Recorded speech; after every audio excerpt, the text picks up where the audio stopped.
అవుతుంది. స్వార్థపరులైనటువంటి అత్తాకోడళ్ళు కడవల్లో వెన్నదాచుకునేవారు. కృష్ణుడు ఎక్కడొస్తాడో అని. కృష్ణుడు ఏం చేశాడంటే రానే వచ్చాడు, ఓ రాత్రి వచ్చాడు, శుభ్రంగా వెన్నంతా తినేశాడు. వెళ్ళిపోయే ముందు కొంచెం వెన్న కోడలు మూతికి రాసి వెళ్ళిపోయాడు.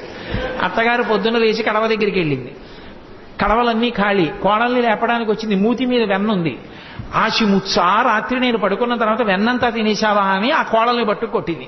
దాచుకున్న వాళ్ళు అలా ఉంటారు. వచ్చిన అతిథుల్ని ఆదరించినటువంటి వాళ్ళు ఎంత అందంగా ఉంటారో, సంసారాలు ఎంత బాగుంటాయో చెప్పడానికి ఒక్కొక్క లీల వెనక మళ్ళీ తాగెతలోదరి. దీనికి అర్థం చెప్పాలని నేను అనుకోవట్లా, అంటాను కానీ మళ్ళీ చెప్తూ ఉంటాను. కృష్ణుడు ఇంటికి వెళ్ళాడు. ఆ అత్తా కోడలు ఉట్టి దొరికితే తాగేస్తాడని చెప్పి ఉట్టి కింద ఉంటే ప్రమాదం అని చెప్పి పైన కట్టేశారు. తీసుకెళ్లేదో చిక్కంలో పెట్టి పైన కట్టారు. రానే వచ్చాడు, చూశాడు. ఓహో, ఈ అత్తా కోడలు పైకి కట్టారా ఎలా అనుకున్నాడు. పీటలు రోళ్లు అన్ని